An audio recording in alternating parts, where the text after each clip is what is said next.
네, 안녕하세요. 1학년 ACDC 교육 프로그램 프로그래밍 기초 진행 맡게 된 성민식이라고 하고요.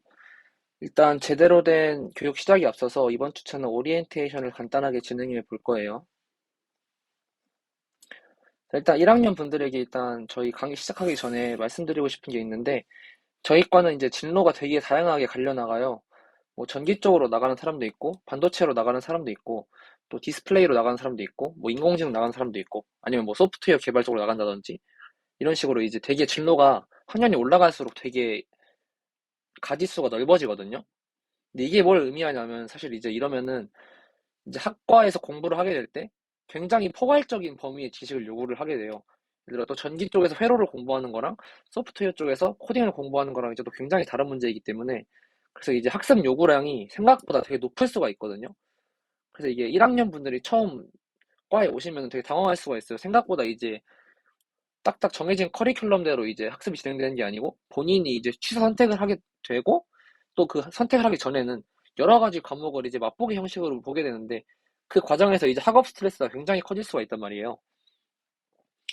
그래서 저희 코스에서 뭘 다룰 거냐면 프로그래밍 기초에 대해서 일단 가볍게 다뤄볼 건데 왜냐면은요 이제 물론 프로그래밍에 관한 지식이 필요 없는 과목도 물론 있어요. 근데 꽤 다양한 학과 과목에서 프로그래밍 지식을 요구를 한단 말이에요. 예를 들어서 이제 3학년 과목 중에 영상 처리 과목이라고 있는데 영상 처리 공학에서는 이제 교수님마다 다를 수도 있는데 뭐 매트랩을 쓰는 교수님도 있을 거고 아니면은 뭐 파이썬을 쓰는 사람도 있을 텐데 일단 그 어떤 걸 쓰던 그 과목을 공부하기 위해 그 프로그래밍 기초 지식이 이제 탑재가 돼 있어야 된단 말이에요. 이제 프로그래밍 기초 지식이 부족하면은 그 영상 처리 공학이라는 과목을 배우기 전에 그 과목을 공부하기 위해 사용한 수단일 뿐이거든요, 프로그래밍은. 이제 거기서 막혀버리면은 그 과목에 이제 진입장벽이 생겨버리는 거예요. 남들은 이제 그 과목에 대한 그 학문 자체를 공부하고 있는데 나는 이제 그 학문을 배우기 위한 수단을 공부하는데 또 시간을 투자하게 된다, 이 말이죠. 그래서 이 코스를 통해서 그런 이제 학과 과목, 아까 말한 영상 처리 공학뿐만 아니라 다른 과목도 되게 많이 요구를 할 거예요.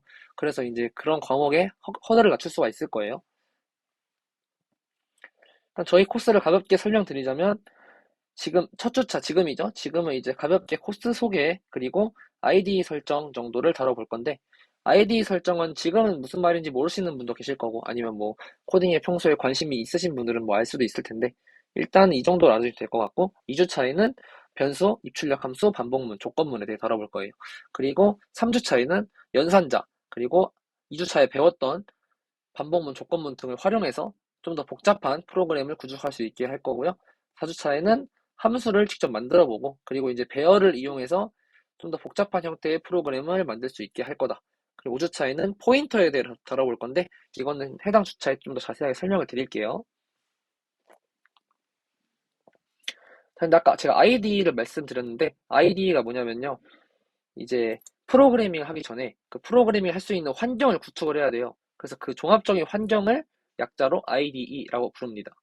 그런데 이제 이 IDE 같은 경우는 개개인의 기호에 따라서 여러 가지 환경을 구축할 수 있어요. 어떤 사람은 어떤 OS를 선호하고, 어떤 사람은 어떤 프로그램을 선호하고, 어떤 사람은 어떤 부가 기능을 선호하고, 이런 식으로 되게 이제 사람들의 개개인의 기호에 따라서 세팅이 많이 갈린단 말이에요.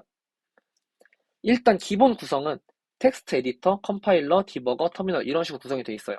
텍스트 에디터는요, 소스 코드를 작성하는 공간이에요. 제가 이제 코드를 작성을 하는 거죠. 어떤 기능을 하는 프로그램을 만들기 위해 그 해당 기능을 수행하는 코드를 작성을 하는 거예요.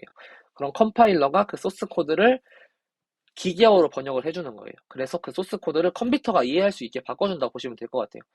그 다음에 디버거는 프로그램의 오류를 추적하고 이제 중간에 오류가 발생해서 이 프로그램을 실행하면 안 될 것 같다라고 이제 디버거가 판단을 하게 되면 프로그램을 중지시키는 역할까지 수행을 해주고요. 마지막으로 터미널은 사용자가 그 프로그램이 된 결과의 출력값을 보거나 아니면 내가 직접 완성된 프로그램이 작동하는 도중에 입력값을 넣을 때가 있을 거 아니에요? 그럴 때 이제 사용하는 창이라고 보시면 될 것 같은데. 그런데 이제 아이디 세팅하는데 되게 골머리를 썩는 분들이 많을 거라 생각을 해요. 왜냐면 제가 그래서 말씀을 드리는 건데, 근데 지금 제가 진행하는 코스는 개발 환경 세팅을 학습하는 코스가 아니죠. 이번 코스는 프로그래밍 기초를 배우는 코스예요. 따라서 웹 컴파일러라는 게 있어요. 이미 세팅이 웹상에서, 웹 클라우드 서비스 상에서 완벽하게 돼 있는 컴파일러, 즉 IDE 컴파일러이고, 거기 안에 IDE 세팅이 엄청 뭐 다양한 기능을 제공하진 않지만 저희 코스에서 요구하는 정도는 충분히 이제 수행할 수 있는 정도로 구축이 돼 있거든요. 따라서 저는 이제 웹 컴파일러 사용하는 걸 권장을 드릴게요, 일단은. 그런데 IDE 구축은 이제 사용자의, 아까 말씀드렸죠? 사용자의 기호에 따라 되게 많이 갈라져요. 따라서 그 구축하는 거는 이제 저희 코스에서 배우겠다는 게 아니고 본인이 이제 어떤 기능을 하는 걸 만들고 싶어, 아니 어떤 기능을 하는 환경을 구축하고 싶어 하면은 개인적으로 이제 서칭을 한다든지 해서 학습을 통해 익히면 돼요. 아까 말씀드린 웹 컴파일러는 이건 이제 코딩 그라운드라는 웹 컴파일러인데 이거 말고도 다양한 웹 컴파일러가 있어요. 어떻게 구성되어 있냐면 아까 말씀드린 텍스트 에디터가 여기 있고요. 그리고 이쪽에 터미널이 있어요. 제가 이쪽에 코드를 쭈루룩 쓰고 여기 execute 실행을 누르면은 결과가 바로 터미널 창에 나오게 되는 거예요. 이런 웹 컴파일러 이용하면 좋은 점이 뭘까요? 설치가 필요 없겠죠. 웹상에서 구동이 되는 거기 때문에. 그리고 아까 말씀드렸다시피 기본적인 세팅이 다 돼 있다. 그래서 딱히 건드릴 필요가 없이 프로그래밍 지식을 익히는데 온전히 집중력을 발휘할 수가 있다는 거예요. 또 OS 상관이 없겠죠. 뭐 내가 맥을 쓰던 윈도우를 쓰던 안드로이드 쓰던 아이패드 OS를 쓰던 리눅스를 쓰던 상관이 없죠. 왜? 웹상에서 구동이 되니까. 즉 아까 말씀드렸다시피 iOS든 안드로이드든 모바일 플랫폼에서도 된다. 즉 컴퓨터, 소위 말하는 PC가 아닌 뭐 아이패드나 태블릿을 이용해서 간단하게 작업을 할 수 있으니까 훨씬 더 편리하겠죠. 이동하면서도 할 수가 있으니까. 아까 말씀드렸다시피 다양한 기능을 제공하진 않지만 본 코스에서 요구하는 간단한 코딩은 전부 무리 없이 가능하다라고 말씀을 드리고 싶어요. 그런데 뭐 IDE 세팅을 본인이 하고 싶은 게 있을 수도 있죠. 아니면 뭐 예전부터 코딩에 관심이 있다던가 아니면 나 이제 배우기 전에 확실하게 완벽한 세팅을 끝내고 나는 이 프로그래밍을 배우고 싶어 라는 분들이 있을 수도 있겠다고 생각을 해요. 그런 분들은 뭐 비주얼 스튜디오를 쓰던 VS 코드를 쓰던 엑스코드를 쓰던 자기 원하는 거 써도 돼요. 되는데 그거에 대한 이제 도와달라거나 이제 세팅에 대한 질문사항 정도는 저희 코스에서 받아주진 않습니다. 그 아이디 세팅은 본인이 알아서 하시면 돼요. 왜냐면 저희 아까 말씀드렸죠. 저희 코스는 개발 환경 세팅하는 법 코스 아니죠. 프로그래밍 기초 지식 익히는 거예요. 그냥 제가 코드를 배우고 그 코드를 입력하고 터미널 창에 알맞는 출력 결과가 출력되면 보이면 충분해요. 굳이 아이디 세팅을 해도 되는데 여기서 좀 어려움을 느끼실 것 같다 하시는 분들은 그냥 웹 컴파일러 쓰는 걸 추천드리겠다 라고 말씀을 드리는 거예요. 그리고 이제 과제 같은 경우에는 어떤 식으로 제출이 될 거냐면 저희 이제 본 코스 같은 경우는 노션과 유튜브를 활용해서 이용이 될 거예요.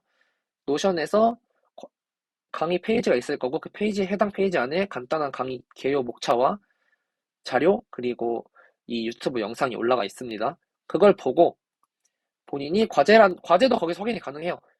과제를 확인하고 본인 개인 노션 페이지에 과제 탭이 있을 거예요. 본인 개인 페이지에 가서 그 페이지를 수정함을 통해서 과제를 제출해 주시면 됩니다.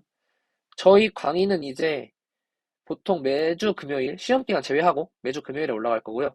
금요일에 강의를 보고 그 다음 주 금요일 00시 00분 되기 전까지 과제를 올려주시면 됩니다. 그리고 이제 저도 그렇고 저 도와주시는 교육부 다른 조교님도 그렇고 다들 한 일이 있기 때문에 이제 지각 제출을 했을 때 거의 일일이 다 확인하기가 좀 힘들어요.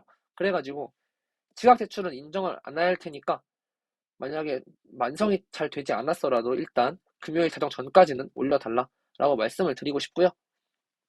그리고 과제 성취도에 따라 페널티가 부여가 될 겁니다. 이 페널티 금액 또한 과제 탭에서 확인하실 수가 있을 거고 엄청 크게 부담되는 금액이 나오진 않을 테니까 걱정은 하지 마시고 아마 아주 기본만 익히셔도 페널티 요금을 낼 일은 없다고 생각해요. 왜냐면은 이제 어려운 문제가 나갈 수도 있고 안 나갈 수도 있는데 이거 상황 따라 제가 제출을 할 건데요.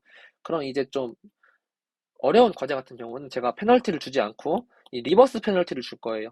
그러니까 이제 페널티 요금을 좀 감소시켜 준다든지 아니면 페널티가 없는 사람이면 이 코스가 전부 끝났을 때 소정의 상품을 지급한다든지 등으로 이 리버스 페널티가 있는 플러스 알파 과제 문제 또한 존재할 수가 있다는 말씀을 드리고 싶습니다. 저 문의사항 또한 노션 이용하시면 되시고요. 노션 아까 개인 과제 페이지 있다 했잖아요. 그 과제 페이지 최상단에 보시면 댓글 기능이 있어요. 거기에 교육부원 이현지님을 멘션하시고 문의사항을 남겨주시면 저희가 그걸 확인하고 답변을 드릴 거고요. 이 과제란에서 이용하는 문의사항 같은 경우는 저희 교육부원들과 본인밖에 확인이 안 되니까 익명성 문제에 대해서는 걱정하실 필요 없이 질문해 주시면 될 것 같고요. 아까 말씀드렸다시피 아이디 관련 세팅은 본인이 개인적으로 세팅해 주시면 됩니다. 그렇게 어렵지 않아요. 따라서 이 아이디 관련 문의는 받지 않겠다는 말씀을 한 번 더 드리고 싶습니다. 네, OT는 일단 여기까지고요. 이번 주차는 과제라고 하긴 좀 애매하지만 간단히 노션에서 과제 제출하는 법이랑 이 아이디 설정이 됐나 정도를 묻는 과제가 아마 올라가 있을 겁니다. 그 정도만 가볍게 확인하시고 올려주시면 될 것 같아요. 이번 주 1주차 오리엔테이션은 여기서 마치도록 하겠습니다. 감사합니다.